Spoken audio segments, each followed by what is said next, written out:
नमस्कार ओडिशा। आज हूँ मार्च मास 8 तारिख रविवार। आउ आजिर पाणीपाग अपडेट आसी जाइछि।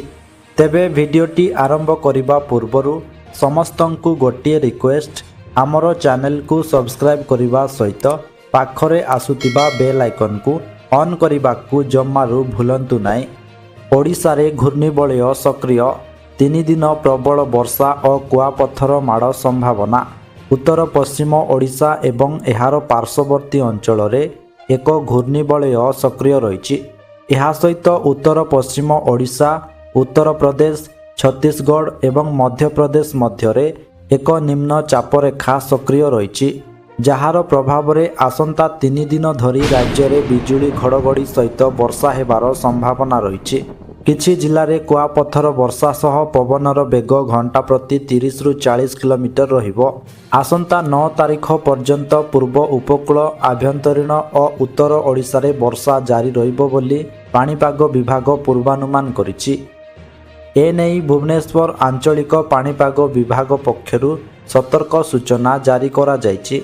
साधारण जनतांकु बिजुली और घड़घड़ी समय रे सुरक्षित स्थान रे रहिबाकु परामर्श दिया जाइछि। एही पाणीपाग परिवर्तन फल तापमात्रा रे सामान्य ह्रास घटिबा सह राज्यर विभिन्न भागरे वर्षार प्रभाव देखिबाकु मिलिबो। अन्यपटे भुवनेश्वर स्थित आंचलिक पाणीपाग विज्ञान केन्द्र पक्षरु आज पाई गुरुत्वपूर्ण सूचना मिलिछि। आज प्रबल वर्षा पाई 4टी जिल्ला को ऑरेंज वार्निंग एवं 22टी जिल्ला रे बिजुली वर्षा पाई येलो वार्निंग।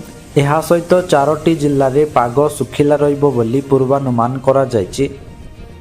तेबे आज केउं केउं जिल्ला को सतर्क सूचना दिया जायछि, केउं जिल्ला गुड़िकरे प्रबल वर्षा हेबो, ता सहित केउं जिल्ला गुड़िकरे हालुकारु मध्यम धरणर वर्षा हेबो एवं केउं केउं जिल्ला रे पाग सुखिला रहिबो एवं राज्यर तापमात्रा केते डिग्री सेल्सियस पर्यंत आहुरी बढ़िबो एवं सृष्टि होइथिबा लघुचाप सहित कालबैशाखी वर्षा को नहीं कौन सूचना रही एवं एहार प्रभाव किभଳି रहिबो ताकू नहीं पाणीपाग विभाग कौन अपडेट देइछि।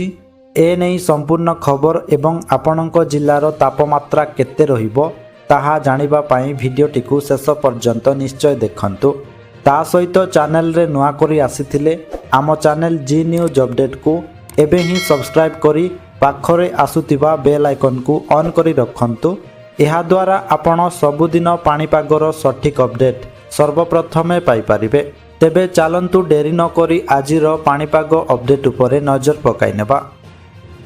प्रबल तातीरु मिलिबो त्राही, आजिठु बदलिबो पाग।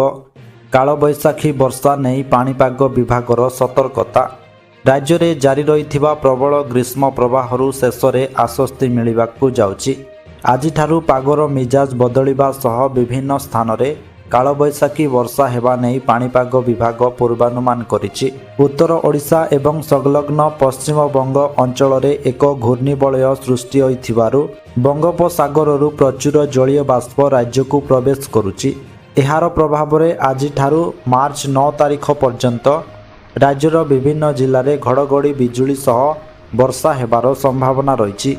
तेबे वर्तमान जानि नेबा आज पाई सबु केउं केउं जिल्ला को ऑरेंज वार्निंग, केउं केउं जिल्ला रे येलो वार्निंग एवं केउं केउं जिल्ला रे पाग सुखिला रहिबो बोली पूर्वानुमान करा जायछि।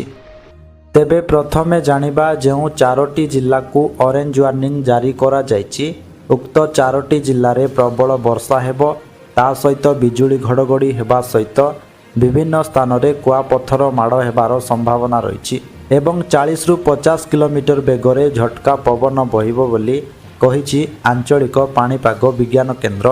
तेणु उक्त जिल्लावासी को सतर्क रहिबाकु परामर्श दिया जाइछि।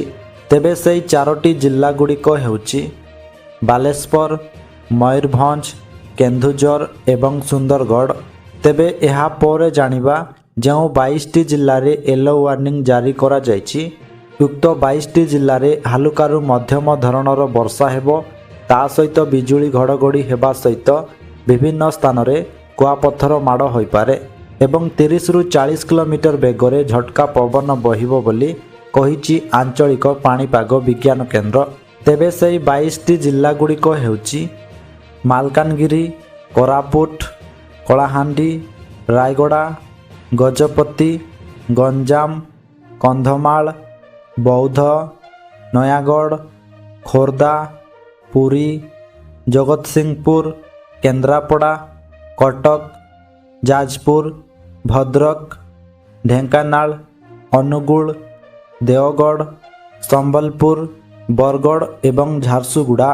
ତେବେ ଏହା ପରେ ଜାଣିବା ଆଜି ପାଇଁ ସମୁଦାୟ 30ଟି ଜିଲ୍ଲାରେ ତାପମାତ୍ରା କେତେ ରହିବ ଏବଂ କେଉଁ କେଉଁ ଜିଲ୍ଲାରେ ପ୍ରବଳ ଗରମ ଅନୁଭୂତ ହେବ ଏବଂ କେଉଁ କେଉଁ ଜିଲ୍ଲାରେ ହାଲୁକା ଗରମ ଅନୁଭୂତ ହେବ, ଅର୍ଥାତ୍ ସର୍ବନିମ୍ନ ତାପମାତ୍ରା କେତେ ଡିଗ୍ରୀ ସେଲସିୟସ୍ ମଧ୍ୟରେ ରହିବ।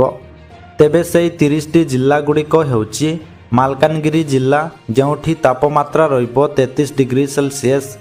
ଏହାପରେ କୋରାପୁଟ ଜିଲ୍ଲାରେ 32 ଡିଗ୍ରୀ, ନବରଙ୍ଗପୁର ଜିଲ୍ଲାରେ 36 ଡିଗ୍ରୀ, ରାୟଗଡ଼ା ଜିଲ୍ଲାରେ 35 ଡିଗ୍ରୀ, କଳାହାଣ୍ଡି ଜିଲ୍ଲାରେ 36 ଡିଗ୍ରୀ, ଗଜପତି ଜିଲ୍ଲାରେ 35 ଡିଗ୍ରୀ, ଗଞ୍ଜାମ ଜିଲ୍ଲାରେ 32 ଡିଗ୍ରୀ, ନୂଆପଡ଼ା ଜିଲ୍ଲାରେ 36 ଡିଗ୍ରୀ, ବଲାଙ୍ଗୀର ଜିଲ୍ଲାରେ 36 ଡିଗ୍ରୀ, କନ୍ଧମାଳ ଜିଲ୍ଲାର ଫୁଲବାଣୀଠାରେ 35 ଡିଗ୍ରୀ, ବୌଦ୍ଧ ଜିଲ୍ଲାରେ 33 ଡିଗ୍ରୀ, ରାୟଗଡ଼ା ଜିଲ୍ଲାରେ 34 ଡିଗ୍ରୀ, ଖୋର୍ଦ୍ଧା ଜିଲ୍ଲାରେ 33 ଡିଗ୍ରୀ, ଜଗତସିଂହପୁର ଜିଲ୍ଲାରେ 32 ଡିଗ୍ରୀ, କେନ୍ଦ୍ରାପଡ଼ା ଜିଲ୍ଲାରେ ମଧ୍ୟ 32 ଡିଗ୍ରୀ, ଏହାପରେ କଟକ ଜିଲ୍ଲାରେ 33 ଡିଗ୍ରୀ, ଯାଜପୁର ଜିଲ୍ଲାରେ 32 ଡିଗ୍ରୀ, ଢେଙ୍କାନାଳ ଜିଲ୍ଲାରେ 35 ଡିଗ୍ରୀ, ଅନୁଗୁଳ ଜିଲ୍ଲାରେ 34 ଡିଗ୍ରୀ, ଭଦ୍ରକ ଜିଲ୍ଲାରେ 33 ଡିଗ୍ରୀ, ବାଲେଶ୍ୱର ଜିଲ୍ଲାରେ 31 ଡିଗ୍ରୀ, ମୟୂରଭଞ୍ଜ ଜିଲ୍ଲାରେ 34 ଡିଗ୍ରୀ, କେନ୍ଦୁଝର ଜିଲ୍ଲାରେ 31 ଡିଗ୍ରୀ,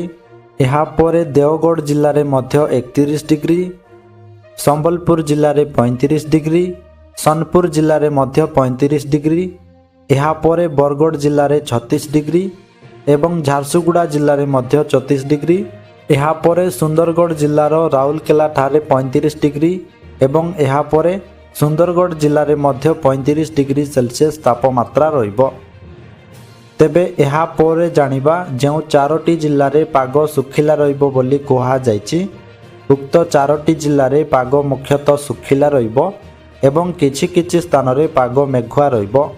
ତା ସହିତ ଏହି ସମୁଦାୟ 4ଟି ଜିଲ୍ଲାରେ ଆଜି ପାଇଁ କୌଣସି ବର୍ଷାର ସମ୍ଭାବନା ନାହିଁ ବୋଲି ଏହିସବୁ ଜିଲ୍ଲାକୁ କୌଣସି ୱାର୍ଣ୍ଣିଂ ଦିଆଯାଇ ନାହିଁ ବା ଏହିସବୁ ଜିଲ୍ଲାକୁ ଗ୍ରୀନ୍ ଜୋନ୍ରେ ରଖିଛି ଆଞ୍ଚଳିକ ପାଣିପାଗ ବିଜ୍ଞାନ କେନ୍ଦ୍ର। ତେବେ ସେହି 4ଟି ଜିଲ୍ଲା ଗୁଡ଼ିକ ହେଉଛି ନବରଙ୍ଗପୁର, ନୂଆପଡ଼ା, ବଲାଙ୍ଗୀର ଏବଂ ସୋନପୁର। ତେବେ ଦର୍ଶକ ବନ୍ଧୁ, ଏହା ଥିଲା ଆଜିର ସମ୍ପୂର୍ଣ୍ଣ ପାଣିପାଗ ଅପଡେଟ୍। ସବୁଦିନ ଏହିପରି ପାଣିପାଗ ଅପଡେଟ୍ ଜାଣିବା ପାଇଁ ଆମର ଚ୍ୟାନେଲ ସହିତ ଯୋଡ଼ି ହୋଇ ରୁହନ୍ତୁ। ଆଉ ଆପଣ କେଉଁ ଜିଲ୍ଲାରୁ ଏହି ଭିଡ଼ିଓ ଦେଖୁଛନ୍ତି ଏବଂ ଆପଣଙ୍କ ଜିଲ୍ଲାରେ ଲଘୁଚାପର ପ୍ରଭାବ ବା କାଳବୈଶାଖୀର ପ୍ରଭାବ କିଭଳି ରହିଛି, କମେଣ୍ଟ ବକ୍ସରେ ନିଶ୍ଚୟ ଜଣାନ୍ତୁ। ଭିଡ଼ିଓକୁ ଗୋଟେ ଲାଇକ୍ କରିବା ସହିତ ଅନ୍ୟମାନଙ୍କ ସହିତ ସେୟାର କରନ୍ତୁ, ଯାହାଫଳରେ ସମସ୍ତେ ସଠିକ୍ ପାଣିପାଗ ସୂଚନା ପାଇପାରିବେ। ଆସନ୍ତାକାଲି ପୁଣି ଦେଖା ହେବ ଏକ ନୂଆ ଅପଡେଟ୍ ସହିତ। ସେ ପର୍ଯ୍ୟନ୍ତ ବିଦାୟ ଦିଅନ୍ତୁ।